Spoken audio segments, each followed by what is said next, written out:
물로 된 포도주란 제목으로 여러분과 은혜의 말씀 나누겠습니다. 자, 오늘은 예수께서 첫 표적을 보이신 가나의 혼인잔치에 관한 말씀을 나누고자 합니다. 이 가나의 혼인잔치는 예수님의 첫 표적을 나타낸 사건이 됩니다. 어떤 일을 하든지 대표자가 행하는 그 첫 공식 일정은 상징적인 의미를 갖습니다. 첫 일정을 무엇으로 삼느냐가 그의 목적을 나타내 주기 때문입니다. 우리나라의 대표자들이 당선되면 첫 공식 일정으로 주로 이 현충원을 방문합니다. 현충원은 국가를 수호한 사람들의 무덤이 있는 곳이죠. 첫 일정으로 이런 곳을 잡는 것은 대표자로서 나라와 민족을 수호하고 섬기겠다는 의지를 상징적으로 보여주는 모습이라 할 수 있을 것입니다. 이런 점에서 볼 때 예수님의 첫 공식 일정이 혼인잔치라는 점은 사실 특이한 점입니다. 얼마 전까지 예수님은 40일을 금식하셨습니다. 그리고 마귀의 시험을 이기셨습니다. 그리고 주로 금식하고 또 금욕의 생활을 하는 세례 요한의 제자 요한과 안드레를 예수님의 제자로 삼으신 것도 얼마 전입니다.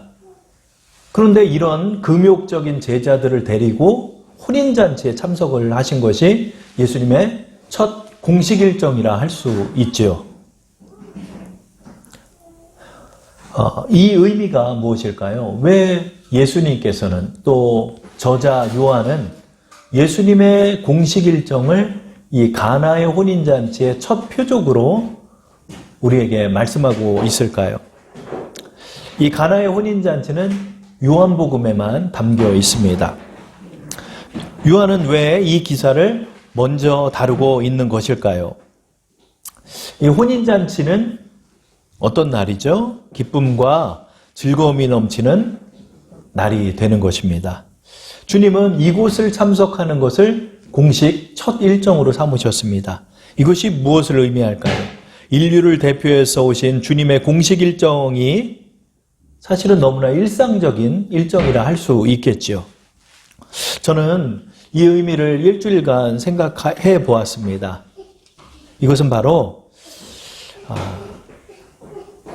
이 혼인잔치는 우리의 일상의 모습을 보여주고 있다는 것입니다. 우리의 삶은 울고 웃고 기뻐하고 즐거워하고 슬퍼하고 아파하며 살아가는 것입니다. 주님은 바로 우리의 일상으로 오셨다는 것을 보여주고 있는 것입니다. 주님의 성육신은 거창한 것이 아니라 우리의 삶에 밀접하게 함께 하시는 성육신이 되는 것입니다. 주님은 우리와 동떨어져 계신 분이 아닙니다.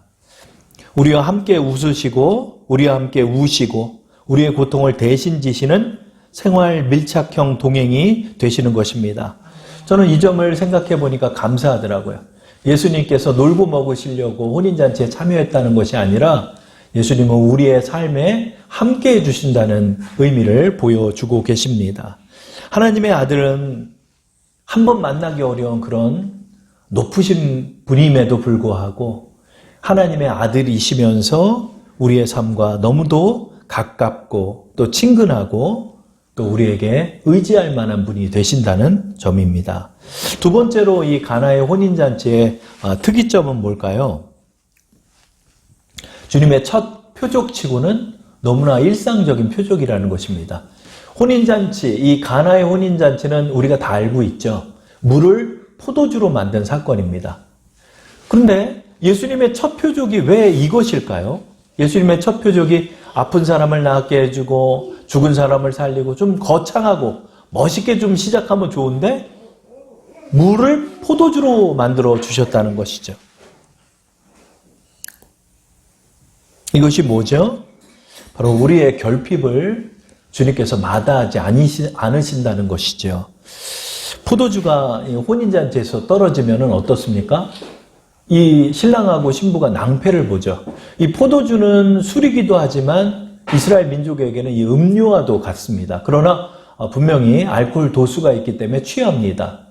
이 유대 지방은 물이 석회질이 많아가지고 물을 이게 잘못 먹으면 배앓이도 많이 하고 그렇습니다.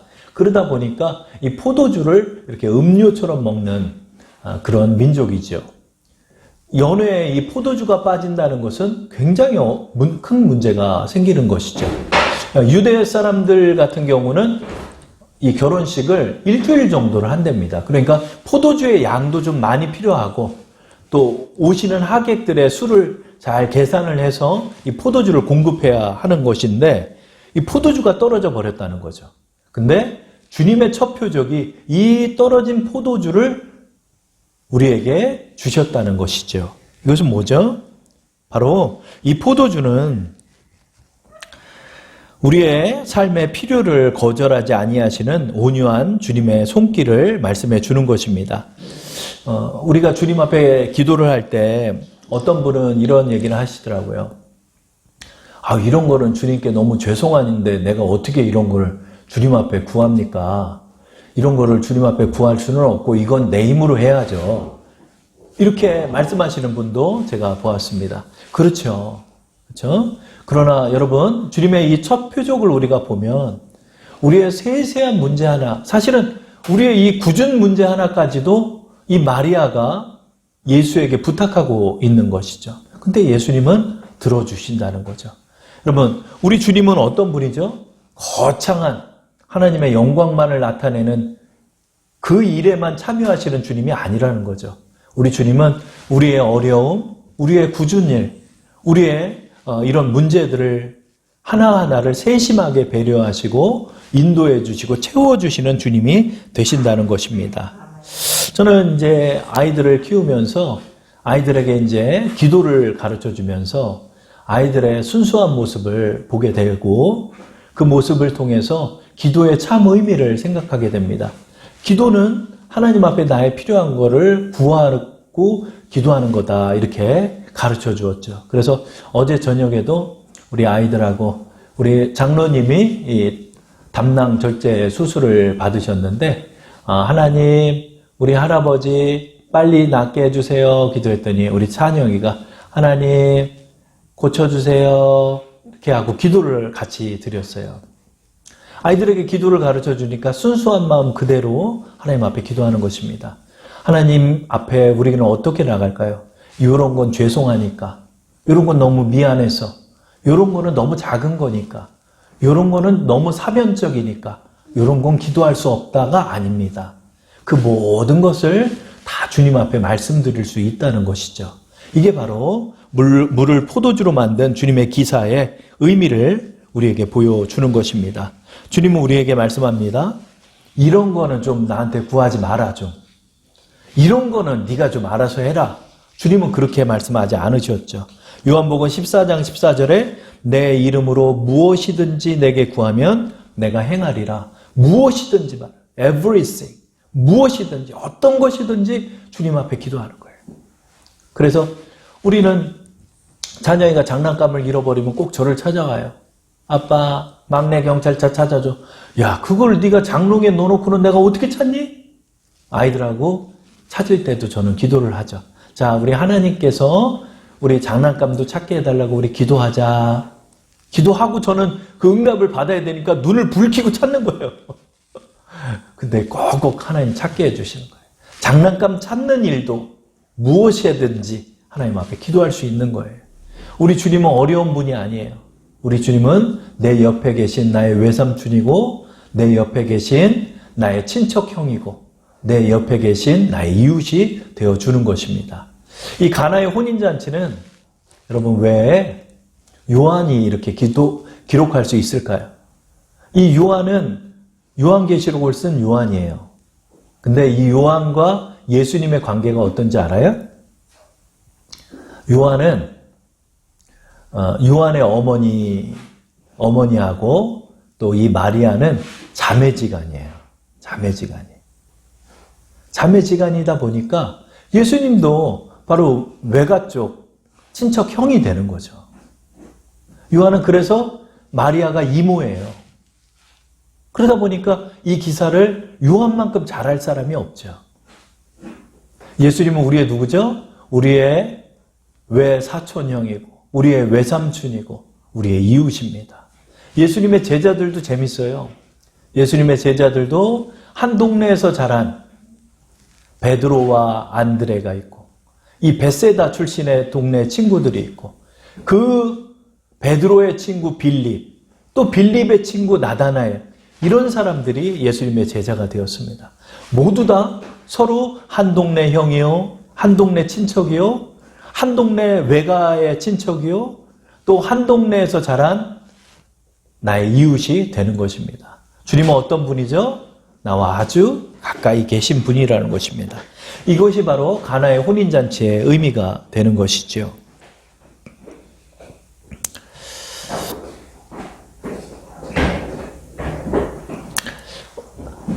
이 가나의 혼인잔치에서 이 물을 포도주로 만드는 사건을 이렇게 보면 마리아가 예수님에게 부탁하면서 이 기적이 시작되고 있지요. 근데 여러분, 이 가나의 혼인잔치를 통해서 우리가 좀 발견해 볼 것이 뭐냐면 요셉이 없다는 거예요. 요셉이 어디 갔죠? 요셉이 누구죠? 예수님의 아버지죠. 예수님의 공생의 기사에 어디에도 요셉은 나오지 않아요.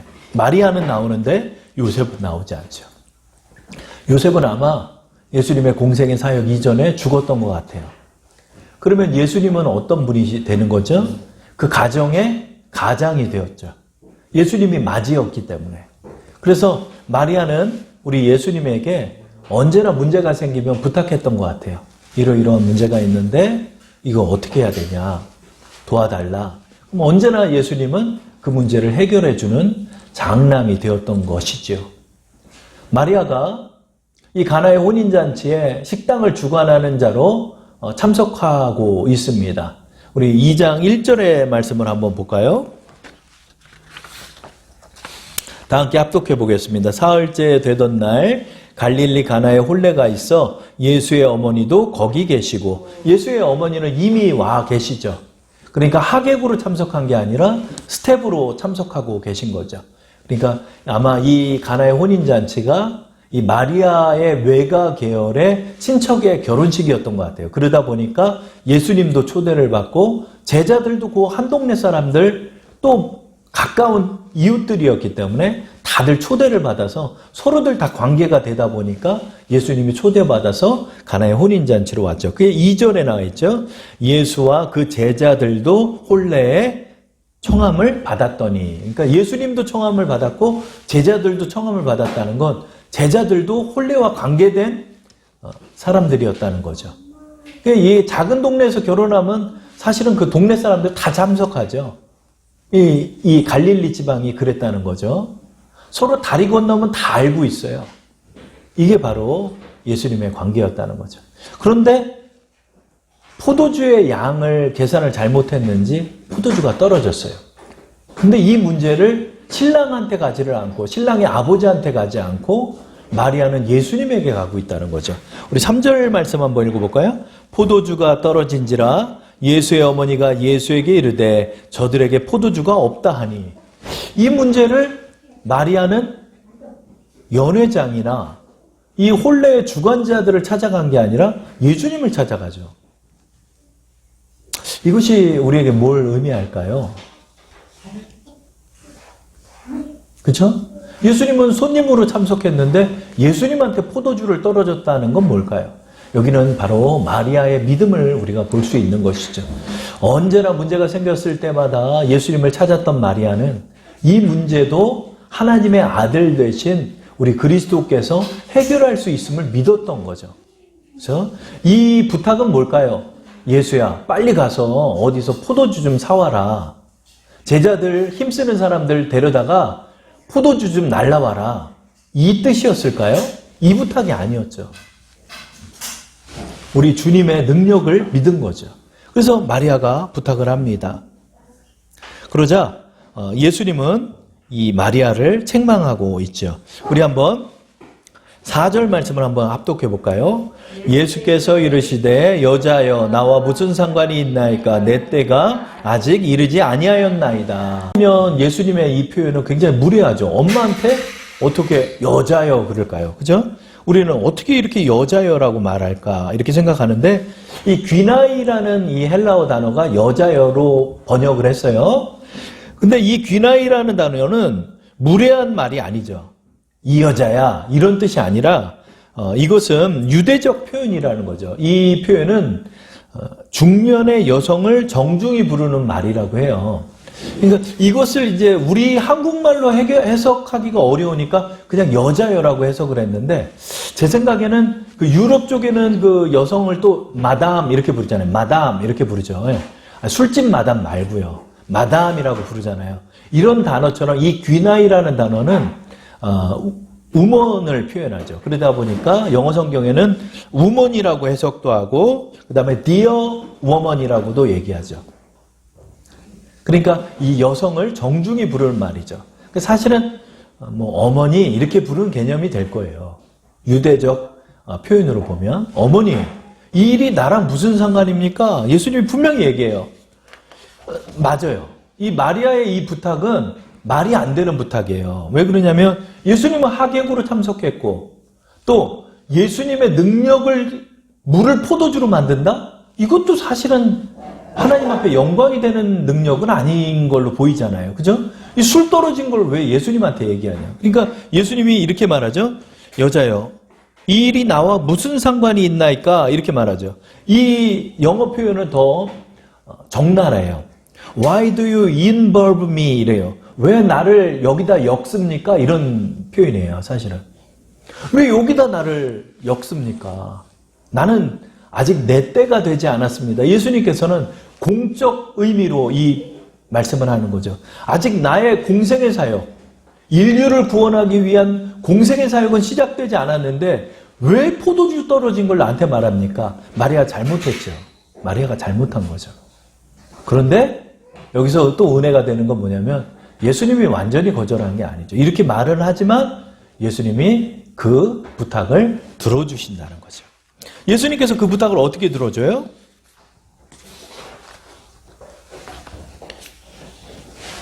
7절, 우리 8절 말씀으로 우리 한번 합독해 볼까요?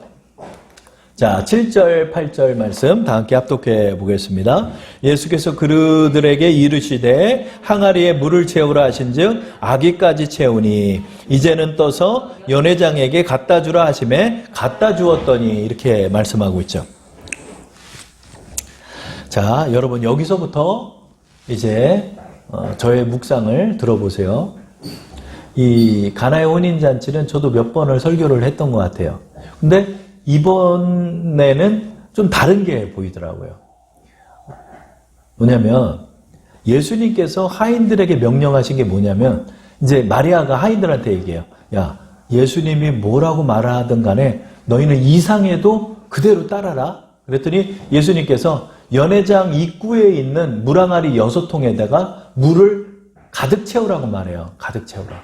그러니까 그 사람들은 아마 우물물을 길어다가 그 연회장에 있는 항아리에다가 물을 붓는 거죠. 근데 여러분 이 항아리가 어떤 항아리인가요? 그죠? 6절 말씀을 보면 이렇게 나오죠. 거기에 유대인의 정결 예식을 따라 두세 통 드는 동울 항아리 6이 놓였는지라.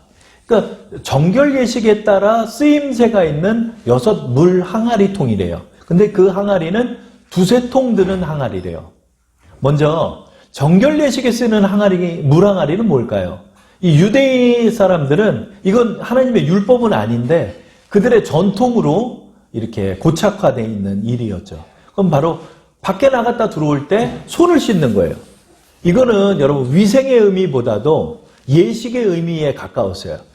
이를 통해 내가 이것을 씻음으로 내가 정결케 되었다 이러는 거예요. 이 사람들은 음식을 먹을 때도 이렇게 손을 씻고 음식을 먹는 거예요. 그러니까 예수님에게도 말하죠. 왜 손을 씻고 밥을 안 먹냐? 이렇게 얘기를 하는 것처럼 이들에게 이 전통의 의식으로 이렇게 손을 씻는 전통이 생겼던 거죠. 그러다 보니까 이제 오고 가는 사람들을 위해서 그 입구에다가 두세 통 드는 항아리. 그러니까 한 항아리당 두세 통이 들어간다는 거죠. 한 통당 한 40리터 정도 해요. 그러면 두 통이면 80리터에 달하는 항아리가 6통이 있었다는 거죠. 거기다 물을 가득 채우라는 거예요. 왜죠? 이걸 포도주로 만드시려고 했던 거죠, 주님이. 그러면 여러분 질문 하나. 여러분, 항아리가 없어서 여기다 채우라고 했을까요? 제가 한번 질문을 해볼게요, 여러분에게. 포도주를 담아놓은 항아리가 있었을까요? 없었을까요? 있었죠. 이 항아리는 손 씻을 항아리잖아요, 6통은. 그런데 예수님은 지금 포도주가 떨어졌다라고 그러면 포도주 빈 항아리가 있을 텐데 거기다가 포도주를 물로 만들려고 채우라고 한 게 아니라 입구에 비치되어 있는 2-3통 드는 6항아리에다 물을 채워서 그걸 포도주로 만들어줬다는 거죠. 여기에 우리가 질문이 생기죠. 왜 예수님은 포도주 항아리에 물을 채우라 하지 않고 입구에 있는 물 항아리에다 물을 채우라 했을까요? 이게 참 재밌는 일이었던 거예요. 근데 저는 좀 느꼈던 게 이게 뭐냐면 그 양 때문에 그런 거예요. 양. 지금 포도주 항아리가 얼마나 한 건지 모르겠는데 이 일주일간 예식을 치룰 만큼의 양이 못 됐던 거죠. 그러니까 거기다가 물을 채우라고 한 게 아니라 예수님께서는 정결 예식에 쓰일 항아리에다 물을 채운 거예요. 그러면 이 양이 얼마나 되냐면 2-3통 드니까 한 통당 40리터면 2통이면 80, 3통이면 120리터. 키로수로 따지면 120kg짜리 통이에요. 그러니까 이 항아리가 굉장히 커요, 여러분. 120통이면. 120kg면.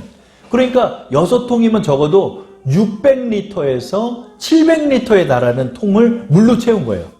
이걸 다 포도주로 만들면 어떨까요? 엄청난 양이죠. 일주일간 마시고도 넘칠 만한 양을 주님이 채워준 거예요. 그러니까 주님께서 여자요, 이 일을 나와 무슨 상관입니까? 이렇게 얘기를 해놓고는 포도주를 만드실 때는 넘칠 만큼 채워주신다는 거예요. 그러니까 주님의 은혜가 여기 있다는 거예요. 이 가나의 혼인잔치를 이렇게 보면서 느끼는 게 뭐냐면, 야, 우리 주님이 안 들어주실 것처럼 그러시는 것 같아도, 주님께서는 이렇게 채워주실 뿐만 아니라 풍성하게 채워주시는구나 하는 걸 우리가 느낄 수 있죠. 그러고 보면 예수님의 모든 사역들을 보면 모자란 게 없어요. 5,000명을 먹일 때도요, 여러분.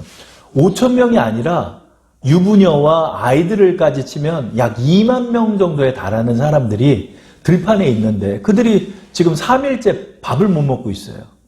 그들을 보내자니 너무 불쌍해요.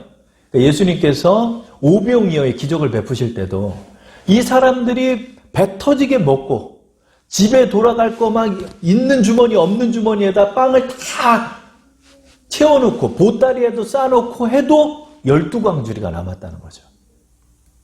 하나님의 인도하심과 역사하심은 모자람이 없어요.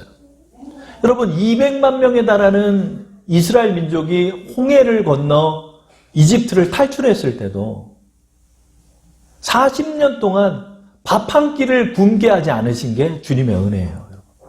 여러분, 40년 동안 만나를 공급하신 게 얼마나 대단합니까, 여러분? 사람들이 고기 먹고 싶다고 그러니까 메추라기 떼를 이 바람을 불어서 주셨는데 한 달 동안 내내 먹고 입에서 물릴 만큼 먹어도 모자람이 없을 만큼 하나님 주셨다는 거예요. 하나님의 인도하심이 여기 있다는 거예요, 여러분. 우리가 새해를 맞이하면서 우리가 이 가나의 혼인잔치의 말씀을 나누지만 여러분이 우리 주님께 요구하는 바가 사실은 내 필요를 위해서 기도를 하는 게 많죠.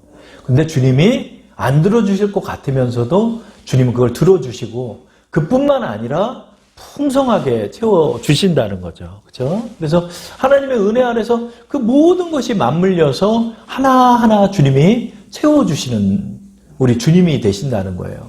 여러분들이 이 가나의 혼인잔치를 통해서 이런 거는 나에게 좀 들어주지 않으시는 분이 아닐까? 이렇게 생각할 게 아니라 바로 하나님께서 우리에게 그런 모든 것들을 채워주신다는 거죠. 그렇죠?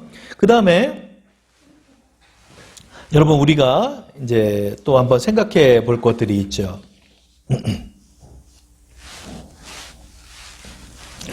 이제 여러분한테 두 번째 질문을 제가 하나 할게요. 이 가나의 혼인잔치에서 예수님께서 하인들에게 그 6개의 돌 항아리에다가 이제 물을 채우고 그 물을 갖다 주라고 그랬어요.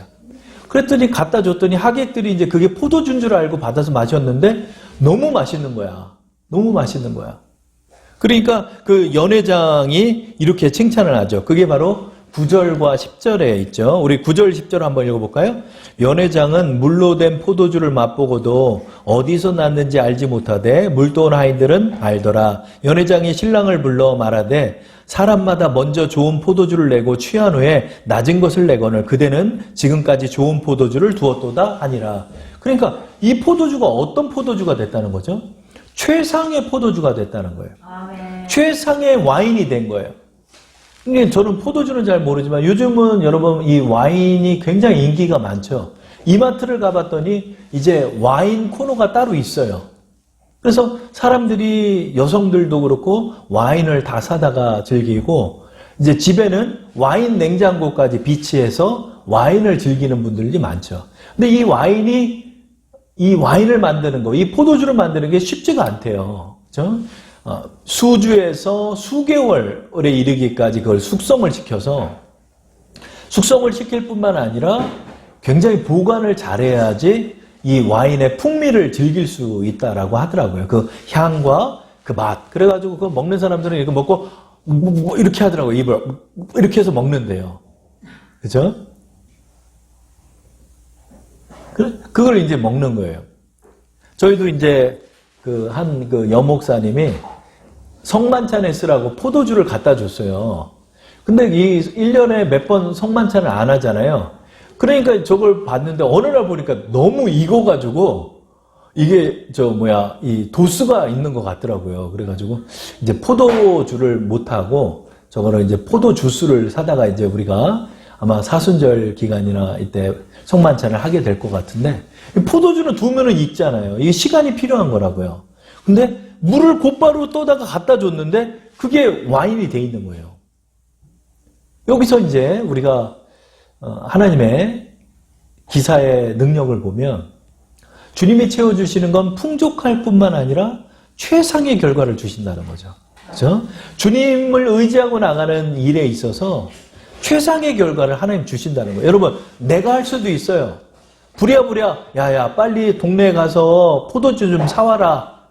어디서 나귀를 끌고다가 부대에다가 저 포도주 좀 담아와라. 이렇게 할 문제였는데 이 문제를 마리아가 예수님을 찾아갔더니 어떻게 됐다? 최고급의 백포도주가 됐다는 거죠. 화이트 와인이 됐다는 거죠. 그렇죠? 이 첫 기사의 의미로서 우리가 이것을 볼 것이 우리 주님을 의지하고 나갈 때 최상의 결과를 우리 주님이 주시는구나 하는 걸 알게 되죠. 또 이 포도주 사건을 통해서 우리가 기억할 게 제가 이제 두 번째 질문을 여러분한테 한다고 그랬죠. 예수님께서 그 포도주를 물을 가져다 주라고 했을 때 분명히 이 물을 포도주로 만드셨을 거 아니에요? 그런데 이 물을 포도주로 만드셨는데 여러분 포도주 색깔은 어때요? 와인색이 있잖아요. 그 진한 포도주 색깔이 있잖아요. 포도주스처럼. 물은 어때요? 무색이잖아요. 그러면 예수님이 가져다 주라고 한 그 포도주는 여러분 띠용 하고 포도주 색깔, 와인 색깔로 변했을까요? 아니면 보기에는 물인데 먹었더니 와인 맛이 났을까요? 여러분 언제나 우리가 이 핵심을 찾아낼 때는 말씀 속에서 찾아내야 되는 거예요. 구절에 그게 단서가 있는 거예요. 물로 된 포도주인 거예요. 포도주가 아니라 물로 된 포도주예요. 그러니까 보기에는 물이었다는 거야. 보기에는 물이었는데 그걸 맛봤더니 정말 놀라운 풍미를 갖고 있는 포도주가 됐다는 거예요. 막 이게 굉장히 숙성을 잘한 포도주가 됐다는 거예요. 그러니까 연회장 같은 사람들은 이 포도주의 맛을 너무나 잘 알죠. 이 사람들은. 평생을 포도주를 먹는 사람들이니까. 근데 이 사람이 일어나서 신랑을 불러다가 칭찬할 정도니까 정말 최상품의 포도주가 나온 거예요. 근데 재밌게 이거는 보기에는 물이에요. 그러니까 화이트 와인이 된 거예요. 화이트 와인. 백포도주가 된 거예요. 겉으로 보기에는 아무 색깔이 없는데 맛을 봤더니 놀라운 거예요. 여기에 여러분 하나님의 기적의 의미가 좀 담겨 있는 것 같아요. 여러분, 이게 물이란 거를 아는 사람은 누굴까요? 세 부류의 사람이에요. 첫째, 부탁을 했던 마리아. 둘째, 순종했던 하인들. 셋째, 그 이야기를 들었던 옆에 있던 제자들. 이 사람들만 아는 거예요. 그 말씀을 여기서 말씀하고 있죠. 9절에 나와 있죠. 우리 9절 한번 읽어볼까요? 연회장은 물로 된 포도주를 맛보고도 어디서 났는지 알지 못하되 물도온 하인들은 알더라. 그죠? 물도온 하인들은 아는 거예요. 이 기적의 핵심은 순종한 자들과 믿는 자들만 알게 된다는 거예요. 이게 물이었다는 걸 누가 알아요? 연회장도 모르고 신랑도 모르고 그 수많은 하객들도 몰라요. 사실은 이게 물이에요. 물이에요. 여러분 재밌는 걸 제가 한번 조사를 해보니까 포도주의 성분이 뭔가를 한번 봤어요. 포도주의 성분. 옛날에 누가 간증을 하는데 그러더라고요. 화학과 교수가 이 설교를 들었대요. 그 집에 가서 여 집사님 아내하고 엄청 싸웠대요. 여보, H2O가 어떻게 그렇게 변해? 화학 교수는 절대 믿을 수 없다는 거예요. 이걸 어떻게 이렇게 변하냐고. 성분이 어떻게 변하냐고. 질량 보존의 법칙이 있는데 어떻게 변하냐고 그랬대요. 근데 이게 포도주의 80~90%의 성분은 물이래요, 여러분. 그 외에 여러 가지 성분이 나머지 10% 정도가 들어가 있대요. 똑같은 물인데 하나님께서 그걸 변하게 하신 거예요. 근데 눈으로 보면 물이야. 여러분 하나님의 기적이 이런 것 같아요. 여러분 하나님의 기적이 이런 것 같아요. 이번 주에 우리 오늘 장로님 참석을 못 하셨지만 이번 주에 담낭 절제 수술을 우리 장로님이 받으셨어요. 그래가지고 저는 거의 고대를 출퇴근을 했죠. 거의 한 3~4번을 왔다 갔다 하는데 차도 막히고 주차하는 데만 한 40분씩 걸리고 그랬어요. 그리고 그 중간 사이에 또 배터리가 또 고장나가지고 자동차를 못 몰고 지하철을 가고 막 여러 가지 우여곡절이 있었어요. 하나님 앞에 의지하고 나가는 거죠. 저도 담낭 절제 수술을 작년에 받았는데 장로님도 받은 거예요. 근데 돌아보니까 몇 년 전서부터 장로님도 소화가 잘 안 됐던 거예요. 저도 소화가 잘 안 됐어요. 근데 그게 원인이 뭔가 가만히 생각해 봤더니 이번 검사 결과를 보니까 그게 담낭에 담석이 쌓여서 문제가 된 거죠. 그래서 그걸 떼내는 수술을 한 거죠. 그래서 고대병원을 가서 그 수술을 해서 마치고 왔는데 너무나 수술이 잘 된 거예요. 보니까 그 수술실에서 이제 제가 대기하고 있는데 참 감사한 게 거기서 고대 교수님들이 막 이렇게 TV 화면으로 나와요. 근데 이게 이제 여러분 이 복강경 수술이거든요. 배 구멍을 뚫어가지고 내시경을 넣어서 꺼내는 수술인데 복강경 수술의 1인자, 전국 1인자 이렇게 나오더라고요. 뭐야? 1인자한테 수술을 받은 거예요? 장로님이? 그걸 생각하니까 너무 신뢰가 가는 거예요. 그죠? 물론 왔다 갔다 검사하는 게 많아서 번거롭기는 했지만 그만큼 철저한 수술이 됐고 또 수술이 너무 잘 마무리가 돼서 장로님은 다음 날부터 조금씩 걸을 수도 있고 그런 걸 생각하니까 감사하더라고요. 여러분 우리의 일상에서는 돈 든 것도 맞아. 번거로웠던 것도 맞아. 힘든 것도 맞아. 근데 보면 포도주로 변해 있는 거예요. 여러분 우리가 주님을 의지하고 나가고 이 가나의 혼인잔치의 말씀처럼 우리가 주님을 의지하고 나갔을 때 우리의 눈으로 보면 그냥 물이에요. 똑같아 보여요. 그런데 그게 변해 있고 그 속에 주님의 능력이 담겨 있는 거예요. 이것이 바로 놀라운 주님의 은혜예요. 여러분, 여러분이 회사를 다니는 거, 여러분이 가정을 건사하는 거, 여러분이 어떤 일을 처리하는 거, 자동차가 방전이 돼서 또 충전을 하고 고치는 문제, 작은 일상을 보면 내가 한 것 같아요. 아무것도 변한 건 없는 것 같아요. 그냥 똑같은 물이에요. 항아리에 있던 물을 연회장에다 갖다 줬을 뿐이에요. 근데 변해 있다는 거지. 물은 물인데 포도주로 변해 있다는 거지. 하나님의 능력은 누구에게만 보일까요? 아무도 몰라. 믿는 자에게만 보이는 거예요. 믿는 자에게만 하나님께서 그 능력을 보이시고 하나님의 영광을 나타내는 거예요. 그것이 바로 11절에 나와 있죠. 우리 다 함께 합독하겠습니다. 예수께서 이 첫 표적을 갈릴리 가나에서 행하여 그의 영광을 나타내심에 제자들이 그를 믿으니라. 아멘. 주님의 표적의 목적이 여기 있죠. 비록 물을 포도주로 만드는 게 뭐 그렇게 대단한가 생각할 수 있겠지만 하나님께서는 이를 통하여 그리스도 예수를 하나님의 아들이심을 믿게 하는데 이 작은 일상의 변화와 능력의 목적이 있다는 거죠. 어떻게? 제자들이 믿었다는 거예요. 제자들이 예수님이 하나님의 아들이심을 하나님께서 믿게 하셨다는 거죠. 하나님께서는 이 목적으로 우리에게 하나님의 영광을 드러내는 거. He revealed His glory. 그의 영광을 드러내시는 거예요. 여러분의 일상 속에서 하나님의 영광을 드러내시는 목적이 어디 있다? 예수 그리스도가 하나님의 아들 되심을 우리로 하여금 믿게 하려는데 바로 이 기사에 목적이 있다는 거죠. 여러분, 새해를 열어가면서 여러분은 어떤 삶을 살아가기를 원합니까? 주의 영광을 맛보는 삶이 되셔야 됩니다. 아멘. 주의 영광을 맛보는 삶은 작은 일상의 변화이며 작은 일상의 기적들이에요.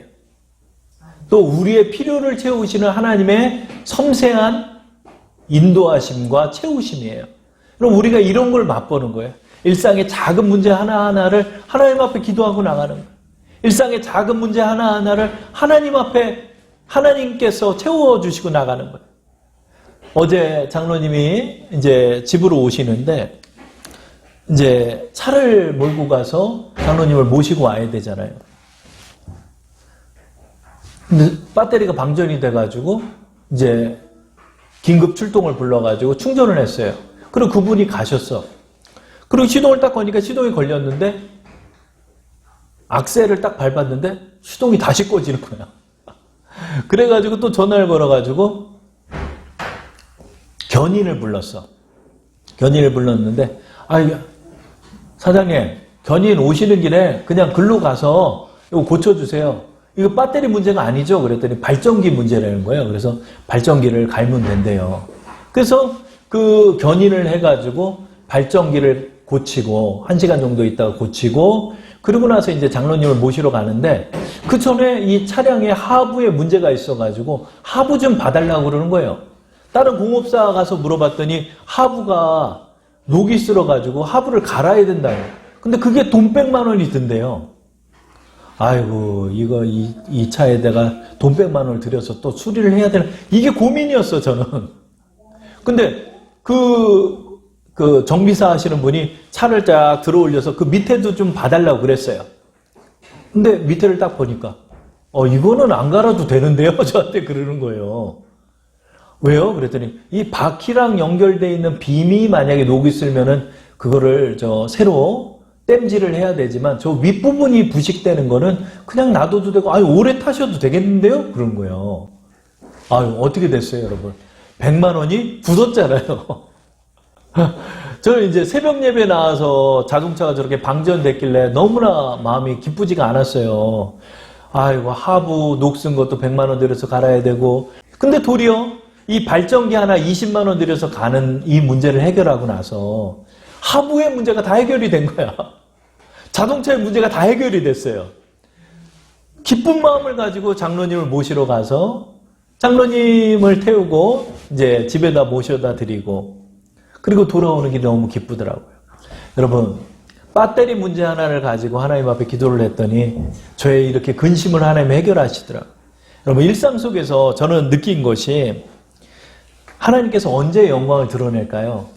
이 마리아처럼 별거 아닌 문제조차도 내 옆에 계신 나의 친척 형이 되는 또 나의 이웃이 되는 우리 주님 앞에 이것을 구하고 나갈 때 주님이 이런 문제를 하나하나를 채워주신다는 거예요. 그러면서 하나님의 영광을 나타내시고 우리로 하여금 하나님을 믿고 의지하는 그런 성도로 삼아주신다는 거죠. 이것이 바로 가나의 혼인잔치의 의미가 되는 것입니다. 새해를 열어가시면서 여러분 주님의 영광을 일상 속에서 맛보세요. 여러분의 작은 문제 하나하나를 주님 의지할 때마다 주님은 가득 또 최상의 일들로 우리에게 인도하여 주신다는 거예요. 우리의 이 소소한 문제를 절대로 주님은 외면하지 아니하신다는 사실을 기억하면서 많은 부분에서 더 깊이 주님을 의지하고 주님의 영광을 맛보고 충만한 믿음으로 나가는 우리 여러분 되기를 축원합니다.